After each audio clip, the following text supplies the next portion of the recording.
Well, some breaking news out of Helena today. Governor Steve Bullock entered the U.S. Senate race against Republican Steve Daines just 5 weeks ago, and it appears is having no trouble raising money for his campaign. In the 3 weeks ending March 31st, Bullock's campaign raised $3.3 million. Now, Bullock released his fundraising numbers just moments ago. The Democratic governor entered the U.S. Senate race March 9th, the last possible day for filing as a candidate, after saying for months he wasn't running. Well, Daines, a first-term Republican, had $5 million in his campaign account as of December 31st and will file his latest fundraising report later today. The Bullock-Daines battle should be one of the most watched U.S. Senate contests in the nation and one of the most expensive. Bullock and Daines each has a primary election opponent, but neither challenger is well known by voters.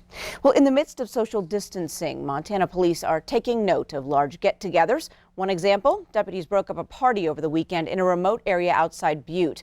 Authorities responded to a wooded area off of Browns Gulch Road, northwest of town. They told the group they had to disperse due to the state's social distancing order. No citations were issued because none of the people had violated the order before. The sheriff says partygoers were educated about social isolation and sent home. Now, earlier this month, police did cite a resident for hosting another party after previous warnings. Well, leaders with the Helena School District are in deep discussions on how the COVID-19 outbreak will impact final grades and graduation. Possible plans were discussed during a Board of Trustees meeting last night. School administrators are leaning toward maintaining traditional grading for middle and high schoolers and giving them the option of a credit-only grade.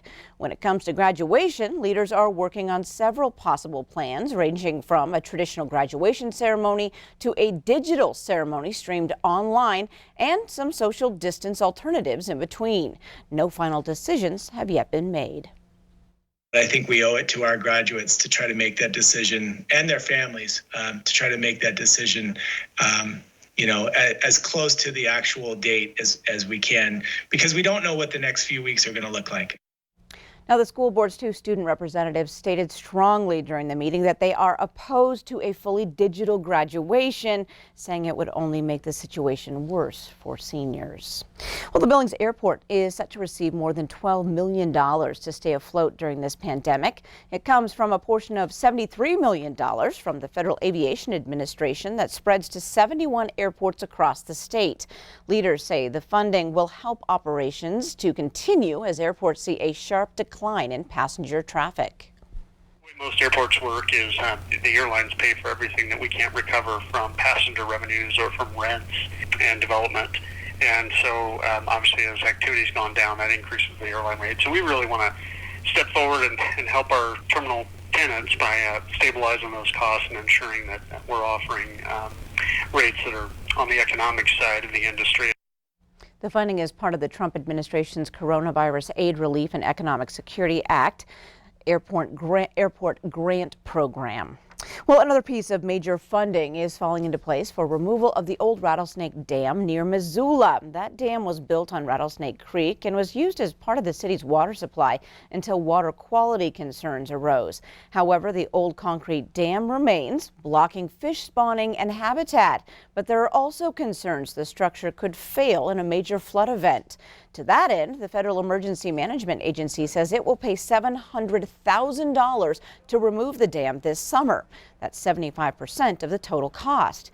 The other 25% will come from state and local government sources, as well as Trout Unlimited. Well, it's time now to check in on the weather scene with Ed McIntosh. Good afternoon, Ed. Hey, Janelle. We've got a lot of snow across the region, and it's going to continue to influence especially travel as we get into the afternoon.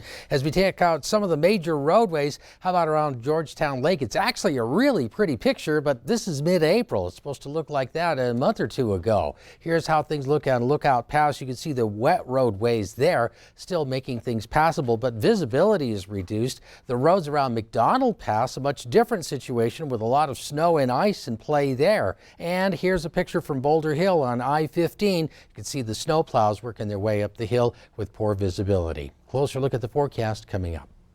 All right, thanks so much, Ed.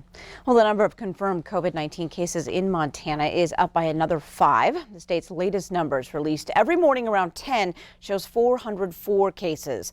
All 5 spread out across Montana from Flathead, Gallatin, Pend Oreille, Roosevelt, and Yellowstone counties.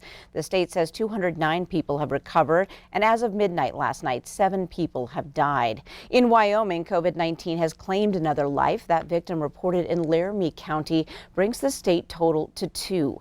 The total confirmed cases, 287, with most of those cases in Laramie County. Well, as of today, all Missoula County residents are welcome to utilize the drive-thru COVID-19 testing site out at the county fairgrounds. Now, initially, the health department's focus was on priority groups known as 1 and 2, but seeing as a lot of the people falling into those groups were already being tested by their own healthcare providers, the department was able to open the drive-thru testing to more. Now, anyone living in Missoula County who is having symptoms and any healthcare worker or first responder working in Missoula County and showing symptoms now qualifies to use that drive-thru service with prior doctor approval. Missoula County says right now the biggest obstacle is obtaining more testing supplies. Well, with heightened sensitivity to social distancing, Missoula volunteers are getting creative to help the community. MTN's Megan Mannering has details on one group that's finding a way to make it work. This old warehouse on 150 South Catlin has become the new site for a no-contact donation drive-in, an operation that'll bring a little bit of assurance to a lot of the more vulnerable in our community. Those of us that are in an age range where our experiences with this virus may not be as detrimental, we have the power to make a difference for the whole community. Christine Littig is just one of the volunteers in what she's calling an incredible mix of Missoulians. It's not just the broad-based organizing effort. It's not just myself as a random employee at the food bank. It's women from the Women's Center or the Women's Workout Center. It's Habitat for Humanity's volunteers. There are a lot of people who want to make this happen and who are working really hard to learn proper sanitation. Here's how you can do your part. Monday through Thursday, 8 a.m. to 2 p.m., swing by 150 South Catlin and drop off your essential non-food items at one of the marked stations. Everything from diapers and dish soap to pet food and toilet paper is greatly appreciated. Once your items have been dropped off, volunteers, keeping a 6-foot distance in mind, will wipe down and sanitize the donations before delivering them to those who are homebound. One of the things that I have found in being a lifetime Missoulian and someone who cares about my community is that we're stronger if we think about the we. In donating some simple but essential items, you'll be supporting those whose situations have changed drastically in light of the pandemic.